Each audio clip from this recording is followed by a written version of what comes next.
गजाननाला वंदन करून, मातपित्याला नमन करून आज मी तुम्हाला गीतेच्या 10व्या अध्यायाचे महात्म्य सांगत आहे.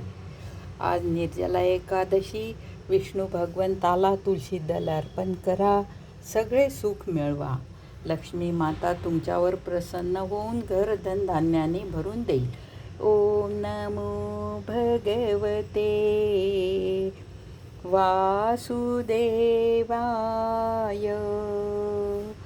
ओम नमो भगवते वासुदेवाय.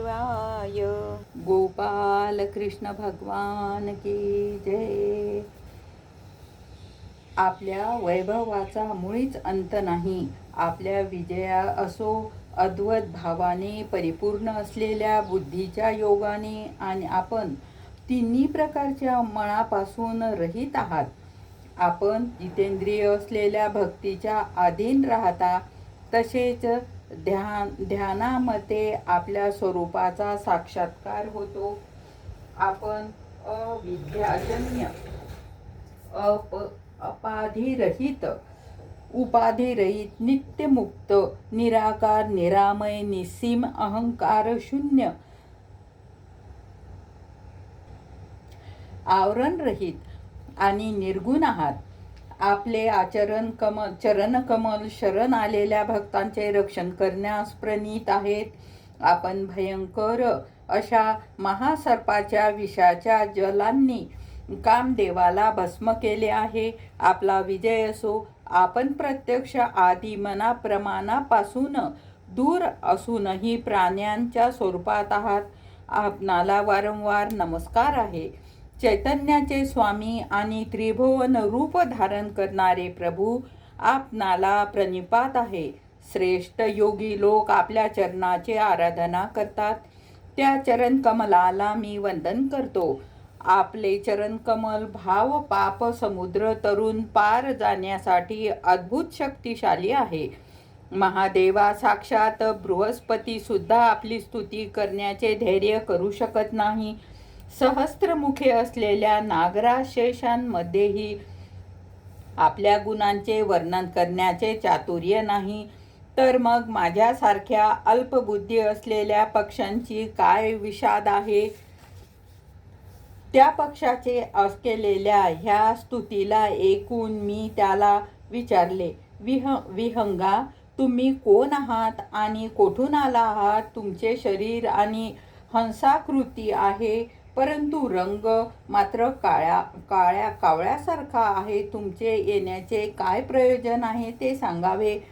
पक्षी म्हणाला, मला ब्रह्माजींचा हंस समजा. धूर्जटेच्या कर्मामुळे माझ्या शरीराला ही काळिमा आली आहे. ते ऐका प्रभो, जरी आपण सर्वज्ञ आहात, कोणतीही गोष्ट लपविली जाऊ शकत नाही, तरीही आपण विचारल्यामुळे सांगतो. सौराष्ट्र नगरीजवळ एक सुंदर सरोवर आहे. त्या सरोवरातील कमळे नेहमी विकसलेली असतात. त्या सरोवरातील चंद्राच्या तुकड्याप्रमाणे शुभ्र अशा मोत्यांचा घास घेऊन मी मोठ्या तीव्र गतीने आकाशात उडत होतो. उडता उडता सहजच एक पृथ्वीवर पडलो. जेव्हा शुद्धीवर आलो तेव्हा आपल्या पडल्याचे कारण न समजल्यामुळे मनातल्या मनात विचार करू लागलो. अहो, माझ्यावर हे काय येऊन पडले. आज माझे पतन का झाले. परिपूर्ण कापराप्रमाणे शुभ्र असलेल्या माझ्या शरीराला ही काळिमा कशी आली. अशा प्रकारे आश्चर्यचकित होऊन मी विचार करीत असतानाच त्या तलावातील कमळातून मला अशा प्रकारे शब्द ऐकू आला, हंसा उठा, मी तुमच्या पडण्याचे आणि तुमच्या शरीराला काळिमा प्राप्त होण्याचे कारण सांगते. तेव्हा मी उठून सरोवराच्या मध्यभागी गेलो आणि ते 5 कमळांनी युक्त असलेल्या या सुंदर कमलिनीला पाहिले. तिला प्रणिपात करून मी एक प्रदक्षिणा केली आणि आपल्या पतनाचे कारण विचारले. कमली म्हणाली, कमलहंसा, तुम्ही आकाशमार्गाने मला ओलांडून गेला, त्या पापामुळे तुम्हाला पृथ्वीवर पडावे लागले. गोपाल कृष्ण भगवान की जय. हरये नमः, हरये नमः, हरये नमः.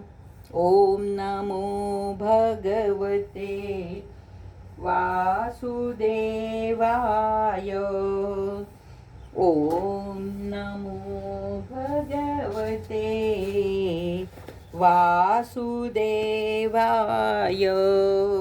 गोपाल कृष्ण भगवान की जय.